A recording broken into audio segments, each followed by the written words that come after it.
Viewers చేసి మనము సుదర్శన్ గారితో ఉన్నాము. వారి మాటల్లో వారి యొక్క రాజకీయ ప్రయాణం గురించి తెలుసుకుందాం. నమస్తే. నమస్తే. మీ యొక్క ఎలా స్టార్ట్ అయింది పొలిటికల్ లైఫ్? అంటే నేను నా ఎడ్యుకేషన్ లైఫ్ నుంచి మనం ప్రజలకు అంటే ఎదుర్కొంటున్న సమస్యలు అనుకోండి, దాని కింది స్థాయి నుంచి మనం ఒక ప్రయత్నం చేసేవాళ్ళం. అప్పుడు ఈ పోరాటం ద్వారా అనేక సమస్యలపై దాని ద్వారా అంటే ఒక రాజకీయ నాయకుడు ఎదిగితే ఒక ప్రజాప్రతినిధిగా ఉండడం వల్ల మనం ప్రజలకందరికీ సహాయం చేయొచ్చు అనే ఉద్దేశంతో పొలిటికల్ రావడం జరిగింది. అంటే ఏమైందంటే ఇప్పుడు ప్రతి దానికి సొంత సహాయం కన్నా ప్రజాప్రతినిధి ఉంటే డెవలప్మెంట్, విలేజ్ డెవలప్మెంట్ కానీ మండలం డెవలప్మెంట్ కానీ ఇట్లా చేయాలి అంటే చేస్తే బాగుంటుంది ఆలోచనతోనే. మీరు ఏ వయసులో రాజకీయ రంగ ప్రవేశం చేశారు? అంటే నేను ఇంటర్మీడియట్ స్థాయి నుంచే మేము ఫస్ట్లో టీడీపీ పార్టీలో పనిచేసినాం. తర్వాత 2013 వరకు కూడా టీడీపీలో, తర్వాత ఉద్యమంలో తెలంగాణ ఉద్యమంలో కీలక పాత్ర వహించి టీఆర్ఎస్ పార్టీలో జాయిన్ కావడం జరిగింది. దాని తర్వాత ఒకసారి పంచిగా పనిచేసాం. టీఆర్ఎస్ పార్టీ నుంచి అప్పుడు ఉన్న పరిస్థితులలో ఎంపీటీసీగా ఎన్నికై ఎంపీపీగా ఈ మండలానికి సేవలు అందించడం జరిగింది. అట్లా నా జర్నీ స్టార్ట్ అయింది. ఇంకోటి మీరు టీడీపీ అని చెప్పారు కదా, ఇవాళ రేపు నడుచుకున్న టాక్ ఏంటంటే మళ్ళీ తెలంగాణలో టీడీపీ వచ్చే అవకాశం ఉందని అంటారు. అప్పుడు మీరు దాన్ని ఏ రకంగా చూస్తారు? దాన్ని లేదు, అలాంటి పరిస్థితి ఏముండదు. ఎందుకంటే తెలంగాణ అంటేనే రోజు పోరాటాలకు అసలు ఒక చరిత్రలో భారతదేశంలో గొప్ప పోరాట శక్తి, పోరాట యోధులున్న గడ్డ ఏదంటే తెలంగాణ గడ్డ. మనం రజాకారులకు వ్యతిరేకంగా పోరాటం అనుకోండి, 1969 తెలంగాణ ఉద్యమం అనుకోండి, అట్లా ఇప్పుడు తర్వాత జరిగిన ఉద్యమం, ఇవన్నీ చూస్తూ ఉంటే అంటే ఎవరికి మెయిన్ సెంటిమెంట్ ఏంటి తెలంగాణ. కాబట్టి ఆంధ్ర పాలకులు వచ్చి పార్టీ పెట్టి గెలుస్తామనే ఆశ ఏదైతుందో అది కరెక్ట్ కాదు. ప్రజలు కూడా ఏకీభవించారు. మీరు ఇంతకుముందు బీఆర్ఎస్లో ఉంది కదా, ఎప్పుడు బీజేపీలో జాయిన్ అయ్యారు. సో మీరు బీజేపీ జాయిన్ అయినప్పుడు మీ యొక్క ఆఫీస్ దగ్గర కొన్ని ఘర్షణ జరిగాయి బీజేపీకి ఇంకా బీఆర్ఎస్కి. అయితే మీరు ఎలా చూస్తారు అన్నమాట? అంటే అట్లా పార్టీలో మారడం అంటే ముఖ్య ఉద్దేశం ఏముండే, మనం మా ఎంపీపీ ఎన్నికైన తర్వాత ఈ రాష్ట్ర పూర్వం అధ్యక్షునిగా నా వంతు ప్రయత్నం ఎన్నో రకాలుగా అంటే అప్పుడు ఉన్న మంత్రి గారు కేటీఆర్ అనుకోండి, లేకపోతే కేసీఆర్ దృష్టికి తీసుకెళ్ళినాం, రాష్ట్ర పంచాయతీ శాఖ మంత్రి ఏరంబెల్ దయాకర్ దృష్టికి తీసుకెళ్ళినాం.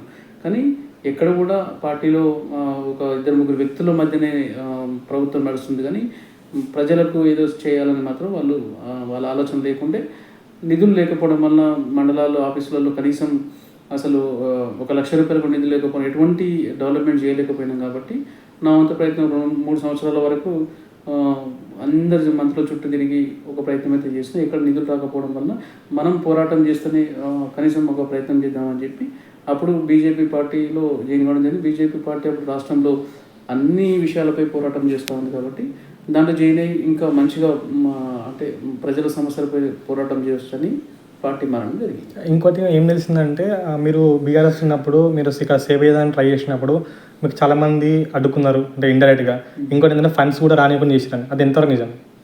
అంటే అప్పటికే నా ఎంపీపీ ఎన్నికని ఒక ఇబ్బందులలో అంటే నన్ను ఒక గ్రామ స్థాయి నుంచి ఎంపీపీగా ఎదుగుద్దని చెప్పి ఒక పెద్ద నాయకులు, ఎమ్మెల్యే గారు, అప్పుడున్న పెద్ద నాయకులు నన్ను వ్యతిరేకం చేశారు. కానీ అన్ని పార్టీలకు అతీతంగా నాకు నేను చేసే సేవా కార్యక్రమాలు, నా ట్రస్ట్ ఆధ్వర్యంలో అనేక కార్యక్రమాలు చేయడం వలన నన్ను ప్రజలు ఆశీర్వాదం, కొంతమంది ఎంపీటీసీలు నన్ను ఎన్నుకోవడం జరిగింది.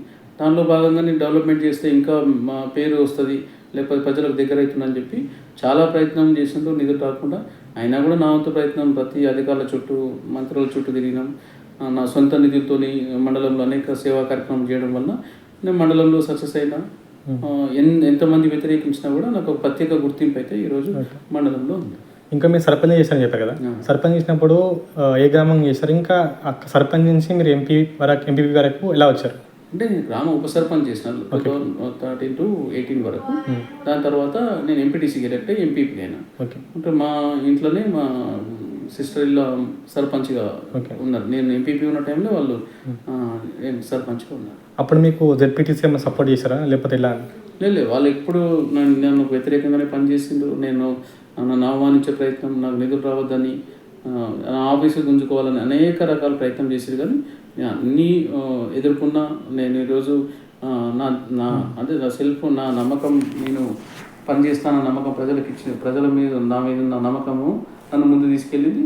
వాళ్ళు ఎన్ని శక్తులు నన్ను అడ్డుకున్నా కూడా ప్రజల్లో మాత్రం నేను మంచి స్థానం. ఇప్పుడున్న రాజకీయ దీని ప్రకారం ఇప్పుడు కూడా అలా చేస్తారా లేదా ఎలా ఉంది సిచ్యువేషన్? అంటే జెడ్పీటీసీ వాళ్ళంతా అంటే వాళ్ళు ఆల్రెడీ పదవులు అయిపోయినాయి, మన రీసెంట్గా 1 month అయింది. కానీ వాళ్ళు సహకరించకపోయినా నా వంతు ప్రయత్నం చేసిన జిల్లా కలెక్టర్ గారు కూడా మనకు కొన్ని ఫండ్స్ కూడా ఇవ్వడం జరిగింది. అంటే ఇక్కడ కూడా జిల్లా కలెక్టర్లు ఫండ్ ఇవ్వరు. నేను వాళ్ళ చుట్టూ తిరగడం వల్ల వాళ్ళకున్న నిత్యం ప్రజా సమస్యల మీద నేను పోవడం వలన వాళ్ళు ఇక్కడ మా ఔషాపూర్కి ఒక ఎస్సీ శ్మశాన వాటికి ఇవ్వడం అనుకోండి, లేకపోతే ఓపెన్ జిమ్ అనుకోండి, లేకపోతే ఇట్లా ఎలక్ట్రిక్ సమస్యలు అనుకోండి, కొన్ని ఎమర్జెన్సీ కింద ఏదైనా వాగులు దిగిపోతే దానికి నిధులు ఇవ్వడం, అంటే ఇట్లా కలెక్టర్ గారు ఒక విషయం మీద స్పందించి మనకు సహకరించారు. ఇంకేంటంటే కొందరు పుకార్లు అనేది సూచిస్తుంది అనమాట. అది ఎంతవరకు నిజం అంటే ఎలా అంటే కొందరు ఏమని చెప్తున్నారంటే బలైన వర్గాలు ఏవైతే ఉన్నారో వాళ్ళని అంటే సమానంగా చూడడు అని అంటున్నారు. అది ఎంతవరకు నిజం అంటే ఔషాపూర్ ప్రజల్లో? లేదు, అంటే మీరు అక్కడ ఎస్సీ కాలనీకి వెళ్తే చెప్తారు. కొంచెం రాజకీయంగా విమర్శలు అనుకోండి, నా ఎదుగుదలను ఓర్వలేకనే ఒక ప్రయత్నం. ఈరోజు దళితుల కాళ్ళు మొక్కింది నేను, అంటే పారిశుద్ధ కార్మికులు వాళ్ళ కాళ్ళు మొక్కిన, ఆశా వర్కర్లు కరోనా టైంలో వాళ్ళు చేసిన సేవలను వాళ్ళ సన్మానించి వాళ్ళ కాళ్ళు మొక్కడం, లేకపోతే 1800 రూపాయలు ఉన్న వాళ్ళ జీతాలు ఈరోజు 15,000 చేసిన. నిరంతరం నేను దళితుల కోసం నా జీవితమే అంకితం చేసిన. ఫస్ట్ ఆఫ్ ఆల్ ఎందుకంటే వాళ్ళు ఏ కార్యక్రమం తీసుకున్నా నేను ప్రతిదీ నా వంతు సహకరించిన. గత 30 సంవత్సరాలుగా నేను, అంటే నా 47 years ఏజ్, 30 సంవత్సరాలుగా దళితుల కోసం నా వంతు ప్రయత్నం. ఇక్కడ కూడా మేము ఒక అంటే పెద్దవాళ్ళము వాళ్ళు చిన్న వాళ్ళని నాతోనే కూర్చొని వాళ్ళు భోజనాలు చేస్తారు, నాతోనే ఎప్పుడు అంటే ఒక కుటుంబ సభ్యుల్లాగా ఉంటాం. ఎక్కడ కూడా మేము పేర్లు పెట్టుకునే పరిస్థితి కూడా లేదు. అంత క్లోజ్గా వాళ్ళ ఫ్యామిలీ మెంబర్స్ కానీ మా ఫ్యామిలీతో కూడా మంచి సంబంధాలు ఉన్నాయి. ఇంకోటి, మీరు బీజేపీ జాయిన్ అయినాక కేంద్రంలో ప్రభుత్వం బీజేపీ ఉంది. సో బీజేపీ నుండి మీరు మీ యొక్క ఆశాపూర్ కానీ లేకపోతే మీ యొక్క మండలం కానీ దానికి మీరు ఏమైనా అభివృద్ధి చేస్తారని వాళ్ళు మీరు చెప్తారా? మరి దాని గురించి ఏమైనా అడిగారా పైన కేంద్రానికి ఏమైనా? అంటే డైరెక్ట్గా ఇండైరెక్ట్గా మనకు కేంద్రం నుంచి వచ్చిన నిధులు ఏవైతున్నాయి, గ్రామాలకు మండలాలకు వచ్చిన నిధులు ఇప్పటివరకు బాబీ నిధులతోనే గ్రామాల అభివృద్ధి చెందినాయి. గ్రామాల్లో కట్టిన శ్మశాన వాటికలు, డంపింగ్ యార్డులు, ఈరోజు సీసీ రోడ్లు అనుకోండి, ఈరోజు ఈజీఎస్ కింద లేబర్ అనుకోండి, ఈరోజు రేషన్ బియ్యం అనుకోండి, ఇట్లా కరోనా టైంలో ఉచితంగా కరోనా సూచనలు అనుకోండి, ఇట్లా అనేక రకాల అభివృద్ధి ఈరోజు రైతులకు వచ్చేసి ఒక ఎకరానికి దాదాపు 20,000 రూపాయల వరకు ఎరువులు ఇస్తూ ఉన్నారు. ఈరోజు రైతు వేదికలు కట్టించిండ్రు. ఇట్లా అనేక రకాలుగా ఈరోజు కేంద్ర ప్రభుత్వ సహకారంతో ఈరోజు గ్రామాల అభివృద్ధి జరిగిందనడానికి అన్ని ఆధారాలని అందరికీ ప్రజలు కూడా తెలుసు. ఇంకొక మన ప్రధానమంత్రి యొక్క పెన్షన్ స్కీమ్స్ ఉంటాయి కదా, ఆ పెన్షన్ స్కీమ్స్ మన ఈ ఔషాపూర్లో ఎంతవరకు అమలు పరిచారు? అంటే ఇప్పుడు ప్రధానమంత్రికి సంబంధించిన ఏదైతే ఇప్పుడు రైతు పంట బీమా ఉంది, పంట బీమా ఇక్కడ ఇంప్లిమెంటేషన్ చేయకపోతుండే. ముఖ్యంగా మనకు వీళ్ళకు ప్రజలకి ఏదైతే రాజీవ్ ఆరోగ్యశ్రీ లాగా ప్రధానమంత్రి యోజన పథకం ఒకటి, దాన్ని కూడా ఈరోజు వాళ్ళు ఇక్కడ ఇంప్లిమెంటేషన్ లాస్ట్ 10 years చేయనీయకపోయింది. కానీ ఇప్పుడు ఆయుష్మాన్ భారత్ ఇప్పుడు ఇంప్లిమెంటేషన్ అయితే ఉంది.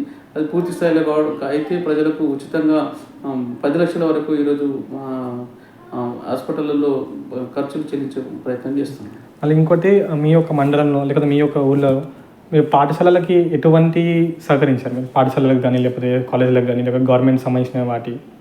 అంటే మండలంలో అన్ని పాఠశాలలు నేను సమానంగా చూసిన. ముఖ్యంగా నా సొంత గ్రామం కాబట్టి ఈ గ్రామంలో స్కూలు సొంత నిధులతో కట్టడం అనుకోండి, మండల నిధుల నుంచి కూడా స్కూల్ ఎక్స్ట్రా నేను దాతల సహకారంతో ఈరోజు ఫిల్టర్స్ కానీ ఈరోజు ప్రతిదీ ఈరోజు నా మండలంలో ఉన్న స్కూల్స్ ప్రతి ఒక్క స్కూల్ని నా వంతు ప్రయత్నం. కొన్ని స్కూళ్ళల్లో బెంచ్లు లేకపోతే మా సొంత ట్రస్ట్ ఆధ్వర్యంలో ఇవ్వడం, డ్రెస్సులు లేకపోతే కొన్ని అన్ని రకాలుగా మొదటి ప్రాధాన్యత మేము విద్యకి ఇచ్చేది, దాని తర్వాతనే గుళ్ళకు అని పెట్టుకొని జరిగింది. కాబట్టి మండలంలో అన్ని స్కూళ్ళని అభివృద్ధిలో దిశలో నా వంతు ప్రయత్నం అయితే చేస్తాం. ఇప్పుడు మీదంతా మీరు సొంతంగా చేస్తాం, ట్రస్ట్ పెట్టి మీరు అంతా సొంతంగా చేస్తారు.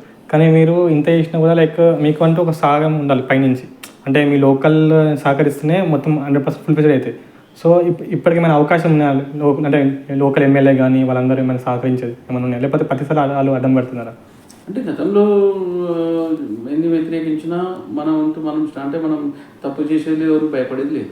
కాబట్టి మా వంతు జర్నీ అట్లా స్టార్ట్ అయింది. వాళ్ళు సహకరించకపోయినా ప్రయత్నం చేసినాం. ఇప్పుడు మాకు ముఖ్యంగా మా అదృష్టం ఏంటంటే స్థానికంగా మల్కాజ్గిరి ఎంపీ రాజేందర్ గారు గెలవడం మాకు ఈరోజు ఒక బ్యాక్ బోన్. ఇప్పుడు ఆయన మా పార్టీ కార్యకర్తలకు ముఖ్యంగా నాకు కూడా ఆయన గెలవడం అంటే ఈరోజు 4 లక్షల మెజార్టీతో ఆయన గెలవడం, మా నియోజకవర్గం నుంచి 1,88,000 ఓట్లు రావడం, ఇట్లా చూస్తూ ఉంటే మాకు మంచి భవిష్యత్తు ఉందని అర్థమైంది. అంటే రాజేంద్ర వారి నుంచి మీరు ప్రత్యక్ష పరోక్షంగా ఇక్కడ మనకి ఎలాంటి అభివృద్ధి జరగబోతుంది రానున్న రోజుల్లో ఔషాపూర్లో ఊళ్ళో కానీ లేకపోతే చుట్టుపక్కల కానీ? ఈటెల రాజేందర్ గారు కింది స్థాయి నుంచి వచ్చిన వ్యక్తి, గ్రామీణ స్థాయి నుంచి అన్ని రకాల సమస్యలపై అవగాహన ఉన్న వ్యక్తి. కాబట్టి ఆయన అభివృద్ధికి ఆయన తన వంతు ప్రయత్నం, అంటే ఒక ఎంపీగా ఉన్నా నేను ఏదో పెద్ద అని అనుకోవడం, ప్రతి కార్యకర్తను పలకరించే ప్రయత్నం, ప్రతి వారిని సమస్య ఏందని తెలుసుకునే ప్రయత్నం అతను చేస్తాడు. కాబట్టి ఆయన సమస్య పరిష్కారం కోసం నిరంతరం ఆయన కృషి చేస్తూనే ఉన్నాడు. ఇప్పటికే 3 నెలల్లోనే ఎన్నో సమస్యల కోసం మాట్లాడిండు ఆయన. కాబట్టి ఆయన ఆధ్వర్యంలో అభివృద్ధి జరుగుతున్న నమ్మకం మాకుంది. ఆమె ఇంకోటి టికెట్ మీకు మామూలుగా మేడ్చల్ నుంచి వచ్చింది కదా, మేడ్చల్ నుంచి కాకుండా మీకు ఏంటంటే యాదాద్రి భువనగిరి కూడా జర మంచిది ఉంది. సో మీరు ఫ్యూచర్లో ఎట్ సైడ్ కాన్సన్ట్రేట్ చేద్దాం అనుకున్నారు? లేదు, నాకు అవకాశం ఇచ్చింది మేడ్చల్ నియోజకవర్గ ప్రజలు, కార్యకర్తలు. కాబట్టి నా నియోజకవర్గం నాకు ఉంది. ఎందుకంటే నాకు 10 రోజులలోనే 50,000 ఓట్లు పైగా ఓట్లు వేసి ఆశీర్వదించారు. కాబట్టి వాళ్ళ రుణం తీర్చుకోవాలి. నేను నిరంతరం వాళ్ళ కోసం ప్రతి సమస్యపై పోరాడుతూ ఉన్నా, వాళ్ళ మంచి చెడులు పలకరించే ప్రయత్నం చేస్తున్నా. కాబట్టి నాకు నియోజకవర్గ ప్రజలు ఆశీర్వాదం ఉంది. కాబట్టి ఇక ముందు కూడా అంటే బీజేపీ పార్టీ ఆదేశానుసారం ఉంటుంది. ఇంకోటి ఏంటంటే ఇప్పుడు మనకి బీజేపీ లోపలనే మనకి ఎలా ఉందంటే ఒక 2 years నుంచి మనకి మీరు అన్నట్టు ఉన్నారు ఇప్పుడు, అంటే కొంచెం స్ట్రాంగ్ ఉన్నారు లైక్ బీజేపీలో. అంతకుముందు ఏంటంటే కొందరు వేరే సొంత పార్టీలో వేరే ఉన్నారు 2018, 2019లో. అప్పటికి ఇప్పటికి ఏం మారింది లైక్ ఎలక్షన్స్లో? అంటే గతంలో చూస్తే 15,000 ఓట్లు వచ్చాయి. నేను నిలబడ్డ తర్వాత అంటే పార్టీ కార్యకర్తల సహకారం, వాళ్ళ కృషి ఈరోజు రిజల్ట్ కనిపిస్తూ ఉంది. నేను నిలబడ్డ తర్వాత ఎంపీ గారికి 1,88,000 ఓట్లు వచ్చినాయి. అంటే ఎంత కష్టపడుతుందో చూడండి. కాబట్టి పార్టీ అనేది చాలా ఇంప్రూవ్ అయింది. తెలంగాణ రాష్ట్రంలో అధికారం కోసం అంటే ప్రతి ఒక్క కార్యకర్త ఈరోజు తన డ్రీమ్ అసలు తెలంగాణలో బీజేపీ జెండా ఎగిరేయాలి. ఇక్కడ ఉన్న పరిస్థితుల్లో బీజేపీ అయితేనే ఈరోజు తెలంగాణ అభివృద్ధి కానీ తెలంగాణలో హిందువులకు అందరికీ రక్షణగా ఉంటుందని చెప్పి ఒక ప్రయత్నం చేస్తున్నాం. ఇంకోటి కానీ ఇప్పుడున్న రాజకీయ విశ్లేషణలో చెప్పడం ఏంటంటే మనం మామూలుగా ఇప్పుడు బీఆర్ఎస్ ఉంది, అంటే మన టీఆర్ఎస్ ఇప్పుడు బీఆర్ఎస్, అంటే బీఆర్ఎస్ అనేది ఇప్పుడు బీజేపీలో కలబోతుందని అంటున్నారు. సో దీన్ని ఇలా చూస్తారు ఇప్పుడు దాన్ని? అలాంటి అంటే చాతగాని వాళ్ళు మాట్లాడే మాటలే నేను అనుకుంటాను. ఇప్పుడు పార్టీని ఇంతకుముందుకు గత అసెంబ్లీ ఎలక్షన్స్లో ఇట్లనే ప్రచారం చేశారు కాంగ్రెస్ వాళ్ళు, బీజేపీ బీఆర్ఎస్ ఒకటి లబ్ధి పొందే ప్రయత్నం చేశారు. ఇప్పుడు కూడా అలాంటి ప్రయత్నమే చేస్తున్నారు. ఎన్ని అబద్ధాలు చెప్పినా ఈరోజు ముఖ్యంగా ఈరోజు కాంగ్రెస్ పార్టీ ఇచ్చిన హామీలు నెరవేర్చకపోవడం, రేవంత్ రెడ్డి గారు ఏదైతే ఇచ్చిన హామీలు ఏది ఒక్కటి కూడా పూర్తి స్థాయిలో నెరవేర్చకపోవడం ప్రజలు గమనిస్తూ ఉన్నారు. ప్రజలు ఆల్రెడీ డిసైడ్ అయ్యారు. అంటే దాదాపు 10 నెలల కాలంలోనే కాంగ్రెస్ పార్టీ ఫెయిల్ అయిందనడానికి నిదర్శనం మీరు రైతు రుణమాఫీ అనుకోండి, ఈరోజు ఉచిత కరెంట్ అనుకోండి, లేకపోతే సిలిండర్ సబ్సిడీ అనుకోండి, ఇట్లా అనేక రకాల హామీలు ఇచ్చి ఏ ఒక్క హామీ కూడా నెరవేర్చలేదు. ఈరోజు 25,000 ప్రతి మహిళకి ఇస్తాను, నిరుద్యోగ ప్రతి 4,000 ఇస్తాను, ఈరోజు ప్రతి ఇంటర్మీడియట్ అమ్మాయి వాళ్ళకి స్కూటీలు ఇస్తాను, ఇట్లా 100 రకాల హామీలు ఇచ్చుకుంటూ ఈరోజు ఏ హామీ కూడా నెరవేర్చకపోవడం వలన ఈరోజు ప్రజలు ఆల్రెడీ ఆలోచన చేస్తూ ఉన్నారు. ఉద్యోగాలలో కానీ నిరుద్యోగం ప్రతి ఏ సమస్య మీద తీసుకోండి, ఈరోజు ప్రభుత్వం ఫెయిల్ అయింది, రేవంత్ రెడ్డి గారు 100% ఫెయిల్ అయింది, ప్రజలు ఆలోచన చేస్తున్నారు. అంటే రేపటి రోజు ఒకవేళ బీఆర్ఎస్ అయితే పార్టీ ఉందో దానిలో ఉన్న మనుషులందరూ మన బీజేపీలో జాయిన్ అయితే ఒకవేళ, సో దాన్ని ఎలా స్వాగతిస్తారు? పార్టీ స్వాగతిస్తుందా లేకపోతే ఎలా ఉంటుంది? అంటే దాంట్లో అది స్టాండ్ నిర్ణయం తీసుకుంటుంది. ఎవరు ఏ పార్టీ నుంచి జాయిన్ అయినా కూడా దీంట్లో బీజేపీ సిద్ధాంతాలకు కట్టుబడి రావాల్సి వస్తుంది. కాబట్టి ఇది అందరితో అయ్యే పని కాదు. ఎందుకంటే ఇది ఒక సిద్ధాంతంగా ఈరోజు ఒక దేశం కోసం పనిచేస్తున్న పార్టీ, ఈరోజు ఒక కుటుంబం కోసం వ్యక్తుల కోసము ఉండే వ్యక్తులు దీంట్లోకి రావద్దు. ఇంకొన్ని మనకి ఏంటంటే చూసినామంటే రీసెంట్ ఎలక్షన్ చూసుకుంటే అప్పటికి గ్రాఫ్ చూస్తే బీజేపీది పెరిగింది, అది ఎమ్మెల్యే కానీ ఎంపీస్ కానీ నెంబర్ ఆఫ్ పీపుల్ పెరిగారు. ఇప్పటికి గుళ్ళో ఏంటంటే ఎప్పుడు వినని పేర్లు కూడా కొందరు ఎమ్మెల్యేలు అయ్యారు. సో దీన్ని మరి గ్రోత్ అనేది మీరు ఎలా చూస్తారు? ఇంకోటి ఏంటంటే ఫ్యూచర్లో ఇంకా మిగతా ఏమైనా ఇంకా వచ్చే ఛాన్సెస్ ఉన్నాయా పార్టీకి బీజేపీ పరంగా? ఇంకోటి ఏంటంటే లైక్ ఇప్పుడు మనకి ఏదైతే టీఆర్ఎస్ ఉందో అది ఇప్పుడు కనుమరిగిపోయిందంటే చెప్పుకోవచ్చు మనము. ఇప్పుడు దాని ఫ్యూచర్ ఎలా ఉంటుంది? ఇప్పుడు ఇంకోటి ఏంటంటే చాలామంది బయట చెప్పే మాట ఏంటంటే ఫ్యూచర్లో ఒకవేళ ఉన్నా కూడా పార్టీ అది దానికి అంతేముండదు, ఇప్పుడు ప్రస్తుతం కాంగ్రెస్ రూలింగ్ ఉంది కాబట్టి రేపు భవిష్యత్తులో ఐదర్ కాంగ్రెస్ ఆర్ బీజేపీ ఉంటుంది, లైక్ రూలింగ్ ఆర్ అపోజిషన్ అది. సో దీన్ని ఎలా చూస్తారు? కన్ఫర్మ్గా వచ్చే ఎలక్షన్లో అసెంబ్లీలో ఇప్పటికే కాంగ్రెస్ పార్టీ కూడా ఇచ్చిన హామీలు నెరవేర్చకపోవడం వలన ప్రజలందరూ ఆలోచన చేస్తాను తప్పు చేస్తున్నామేమని. ఇప్పుడు మనకు ఆల్టర్నేటివ్ ఎవరైతే ఏమంటుందంటే ఇట్లా ఉచితంగా హామీలు ఇచ్చి అబద్ధాలు చెప్పి బీజేపీ పార్టీ అయితే చేయదు. ఏదైతే హామీ ఇస్తుందో హామీలో 100% నెరవేరుస్తుంది. కాబట్టి బీజేపీపై ఈరోజు నమ్మకంగా ప్రజలు ఉన్నారు. కాబట్టి ఇన్ ఫ్యూచర్లో కూడా 2027, 28 ఎప్పుడు ఎలక్షన్స్ వచ్చినా కూడా ఈరోజు బీజేపీ తెలంగాణలో జెండా ఎగరేస్తుందని మాత్రం ఖాయం. ఇంకోటి ఏంటంటే మనకి ఏం చూస్తున్నామంటే బీజేపీ పార్టీ ఉంది కదా, బీజేపీ పార్టీ అనేది బరపరింది. ఇంకోటి ఏంటంటే కాంగ్రెస్ మనము వాళ్ళ లోపల టాక్స్ ఏమంటే మీరు చెప్పినట్టే ఇచ్చిన హామీలు మనం నెరవేరించలేదు. ఇంకోటి చాలా చర్చనీయాంశం ఏమైందంటే ఉచిత బస్ ప్రయాణం ఫ్రీగా చేశారు. దానివల్ల ఏమైందంటే అంటే ఏదైతే మహిళా వర్గం ఉందో ఆ మహిళా వర్గం అసంతృప్తి చెందుతున్నమాట. అంటే వాళ్ళకి సీట్స్ అని ఊకే తోకులాట జరుగుతుందని. సో దాన్ని మీరు ఎలా చూస్తారు? దాని ఒక ఫెయిల్యూర్గా మనం భావించవచ్చు అట్లా. అంటే దానివల్ల ఈరోజు ఉచిత ప్రయాణం ఇచ్చి ప్రజలను మోసం చేయడం మాత్రమే. ఉచిత ప్రయాణం వద్దంటలేదు, కానీ దానివల్ల ఇంకా మిగతా హామీలు ఏవైతున్నాయో రిలేటెడ్గా ఈరోజు విద్య, వైద్యం దాని మీద ఈరోజు వాళ్ళు బడ్జెట్లో పెట్టిన నిధులు చూస్తేనే అర్థమవుతా ఉంది. ఈరోజు అన్ని కులాలని ఈరోజు బీసీలని, ఎస్సీలని, ఎస్టీలను మోసం చేసుకుంటూ ఈరోజు కార్పొరేషన్ల పేరు మీద వాళ్ళందరికీ ఒక ఉద్యోగాల అవకాశం కల్పించినట్టే, కానీ ఎక్కడ కూడా ఏ కులాలను కూడా ఈరోజు న్యాయం చేయలేదు. మేము ఎగ్జాంపుల్ చెప్తా ఉన్నా, ఇప్పుడు జూన్ జూలైలో వేయాల్సిన చేప పిల్లలు ఇప్పటివరకు ఆగస్టుకు నెల కూడా కంప్లీట్ వస్తుంది. చేప పిల్లలు వేయలేదు. ఈరోజు రైతు బంధు వేయలేదు, రైతు బీమా ఇంతవరకు పేమెంట్ చేయలేదు. అంటే ఇట్లా చెప్పుకుంటూ పోతే అనేక సమస్యలు ఈరోజు ఒక సమస్యని కాదు. గతంలో కంటే ఇంకా అప్పుడేమో ఇది దొరల పరిపాలన సాగింది, ఇప్పుడేమో దోపిడీ పరిపాలన సాగుతుంది. ఎవరికి వాడే నాకెంత కమిషన్లో బేసినా ఈరోజు కాంగ్రెస్ ప్రభుత్వం నడుస్తూ ఉంది. కాబట్టి ప్రజలందరూ గమనిస్తూ ఉన్నారు. ఏదేమైనా కూడా ఇలాంటి మీడియా సంస్థలు కూడా మీడియా ద్వారా కూడా పత్రికలలో కూడా ఉన్న వాస్తవాలు ప్రజలు చెప్పే ప్రయత్నం చేస్తారని నాకు నమ్మకం ఉంది. అదేవిధంగా ప్రజలు కూడా ఆలోచన చేస్తారు. ఇంకో 2023, 2024 చర్చనీయ అంశం ఏంటంటే ఉద్యోగ భర్తీ. గ్రూప్ 1 ఎగ్జామ్, గ్రూప్ 2 ఎగ్జామ్ కూడా 2 ఎలా ఉందంటే పేపర్ లీకేజ్ అయింది. దాని తర్వాత గవర్నమెంట్ మారింది. ఇప్పుడున్న గవర్నమెంట్ అంటే అప్పుడున్న గవర్నమెంట్కి ఉదాహరణ అనుకుంటే ఇప్పుడు కొత్త గవర్నమెంట్ వచ్చింది. ఆ కొత్త గవర్నమెంట్ ఆశలు పెట్టుకొని ఓటేసారు వాళ్ళు. కానీ ఏమైందో వాళ్ళు కూడా అలానే చేస్తున్నారు. ఇంకోటి ఏంటంటే ఉద్యోగ భర్తీలు చేస్తా అని చెప్తున్నారు, లక్షల ఉపాధి ఇస్తా అని చెప్తున్నారు గవర్నమెంట్ జాబ్స్ డిఫరెంట్ నానా రంగాల్లో. సో అది మీరు ఎంతవరకు సక్సెస్ అవుతా అంటారు? అది ఇప్పుడు మీరు చూస్తూ ఉన్నారు. ఉద్యోగ భర్తీ విషయం పక్కకు పెట్టి దాదాపుగా గత ఏడాది 1.5 year నుంచి ఇప్పుడు ఇంటర్మీడియట్ ప్రైవేట్ టీచర్స్ అనుకోండి, లేకపోతే కొంతమంది పనిచేస్తూ ఉన్నారు. ఇది ఎంతోమంది నిజంగా అంగన్వాడీస్కు, ఆశా వర్కర్స్కి ఇట్లా అనేక రకాల వాళ్ళకి చిన్న జీతాలు ఈరోజు 10 నెలలుగా ఆగినాయి. చూడండి చాలా అంటే ఎటువంటి పరిస్థితుల్లో ఈరోజు రాష్ట్ర ప్రభుత్వం ప్రజలను మోసం చేస్తున్నారు. అంటే ఆ విషయం మీరు ఎవరికి బయటకు తెలియదు. చాలామంది ఏదో నడుస్తుంది కదా. ఈరోజు మధ్యాహ్న భోజనం పథకం పెట్టిన వాళ్ళకి 6 నెలల నుంచి జీతాలు లేదు. అంటే అట్లా పారిశుద్ధ కార్మికులకు ఈరోజు జీతాలు లేవు. గ్రామాలలో అయితే కనీసం లైట్లు వేసే పరిస్థితి లేదు. ఈరోజు రోడ్లు ప్రతి ఒక్కటి ఈరోజు చూస్తాం. ఏ గ్రామం కన్నా పోండి, ఈరోజు రోడ్ల పరిస్థితి కానీ, డ్రైనేజీ వ్యవస్థ కానీ, లైట్లు కానీ, మంచినీళ్ళు కానీ ఏవి సరిగ్గా రాకపోవడం వల్ల ఈరోజు ప్రజలు అస్తవ్యస్తంగా ఉంది. కాబట్టి ప్రజలు అంటే తప్పు చేసినామైతే అనుకుంటున్నాం. తెలంగాణలో ఇంకోటి నిరుద్యోగ సమస్య ఒకటి బాగుంది. ఎస్పెషల్లీ మేడ్చల్ మల్కాజ్గిరి ఏంటంటే చాలా పెద్ద కాన్స్టిట్యున్సీ 2 కూడా. సో ఆ కాన్స్టిట్యున్సీలో ఇప్పుడు ఏంటంటే మన గ్రూప్స్ సంబంధించిన కూడా చాలామంది ఉన్నాయి, వేకెన్సీస్ ఉన్నాయి. సో అది భర్తీ ఒకటి సరిగా అవ్వట్లేదు, అంటే పోస్ట్పోన్ వస్తున్నాయి. గవర్నమెంట్ ఏం చేస్తుందో తెలియదు. ఇంకోటి ఏంటంటే ఇప్పుడు ఈ కొత్త స్టేట్మెంట్ ఏంటంటే జాబ్ క్యాలెండర్ రిలీజ్ చేస్తామని చెప్పారు. ఆ జాబ్ క్యాలెండర్లో ఇప్పుడు వేరే జాబ్స్ అన్నీ ఉన్నాయి. అది ఎంతవరకు అవుతుంది అంటారు మీరు? అంటే ముఖ్యమంత్రి ఇచ్చిన మాటలు ఏవి నెరవేర్చకపోవడంలో దాని ఇది ఒకటి. ఇప్పుడు నిరుద్యోగులతో జాబ్ క్యాలెండర్ June 2 నాడు ఇస్తామని చెప్పిన ముఖ్యమంత్రి ఇప్పటివరకు జాబ్ క్యాలెండర్ రిలీజ్ చేయకపోవడం, మళ్ళీ అయోమయాన్ని అయోమయం. ఇప్పుడు గ్రూప్ 2, గ్రూప్ 1 ఎగ్జామ్స్ అనుకోండి, లేకపోతే డిఎస్సి, ఇవన్నీ ఎగ్జామ్స్ మీద పోరాటాలు చేస్తుంటే వాళ్ళని పోలీసులతో లాఠీచార్జ్ చేయడం అనుకోండి, అరెస్టులు చేయడం అనుకోండి, ఇట్లా ఒక రాక్షస పాలన అయితే కొనసాగుతుంది. దీని మీద నేను కూడా మీడియా ద్వారా చెప్తున్నా, ఏదో ఒక రోజు మాత్రం ఈ కాంగ్రెస్ పార్టీ పూర్తి స్థాయిలో 5 ఏళ్ళు పరిపాలన చేస్తారని నమ్మకం అయితే లేదు.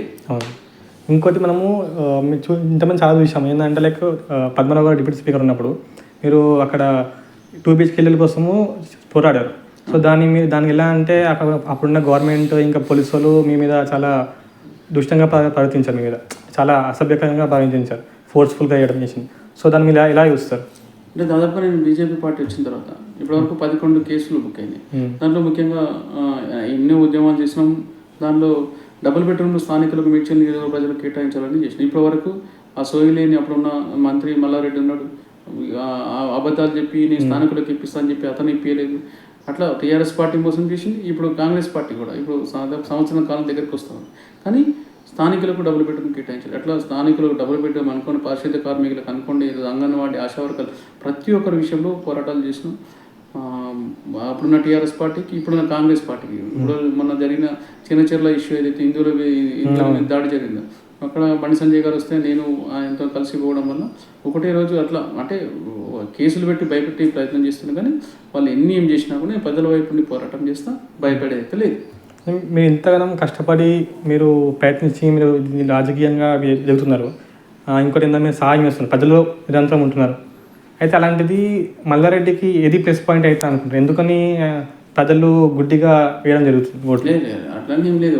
మల్లారెడ్డి డబ్బులే నమ్ముకున్నాడు, వ్యాపారం చేసిండు, 5 ఏళ్ళు మంత్రిగా పనిచేసి అనేక 100 ఎకరాలు కబ్జా చేసిండు. మళ్ళీ రీసెంట్గా మళ్ళీ ఎలక్షన్స్లో మళ్ళీ డబ్బులు పెట్టిండు, దాదాపు 200 కోట్లు పెట్టిన తర్వాత గెలిచిన తర్వాత ఇప్పటివరకు ఏ ప్రజా సమస్యని ఇప్పటివరకు మాట్లాడలేదు. అసలు ప్రజలతో సంబంధాలు లేవు, అసలు మా నియోజకవర్గం ఎమ్మెల్యే ఉండాలి లేదని కూడా తెలుస్తలేదు. అందుకే ప్రజలు ఆల్రెడీ డిసైడ్ అయ్యారు.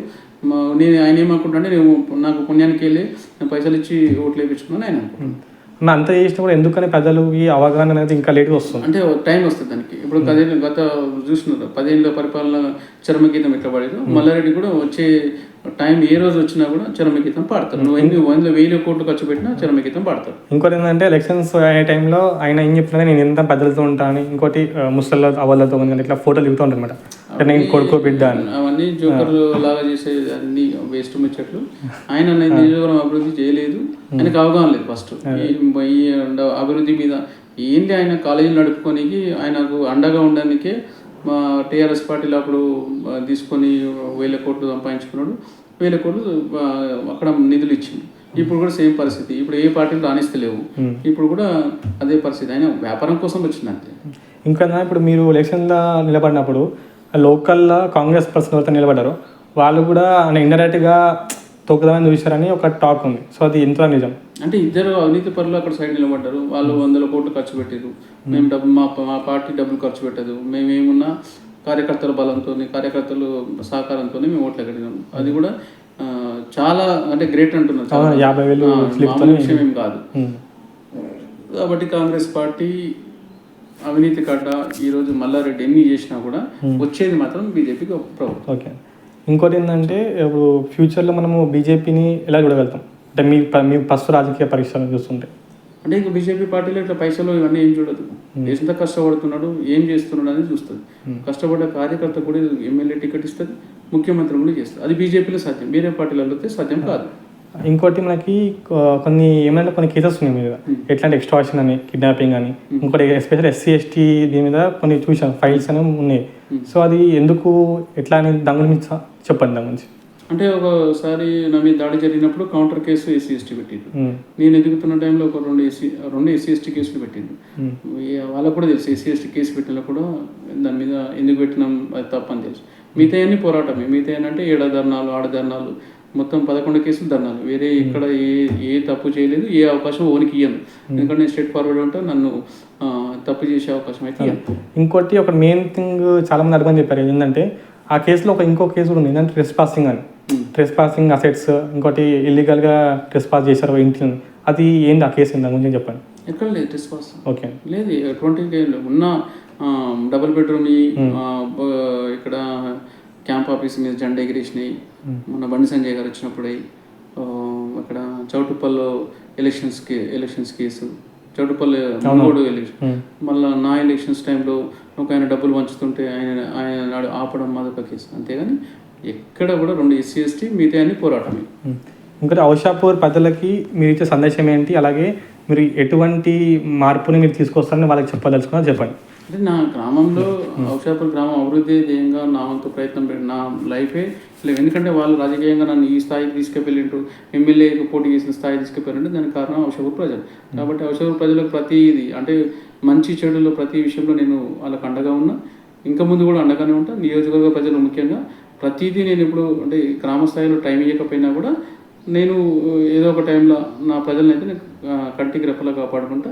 నియోజకవర్గ ప్రజలకు అదే చెప్తాను, ప్రతి సమస్యపై పోరాటం చేస్తాను. అది ఎవరు ఏమనుకున్నా సరే, ఈరోజు రైతుల సమస్య అనుకోండి, ఈరోజు చేనేత కార్మికులు అనుకోండి, ప్రతిదీ కులాలకు సంఘాలకు సంబంధించినవి, కార్మికులకు సంబంధించినవి, యువతకు సంబంధించినవి, ఇట్లా అన్ని రకాల సమస్యలపై పోరాటం చేస్తాం.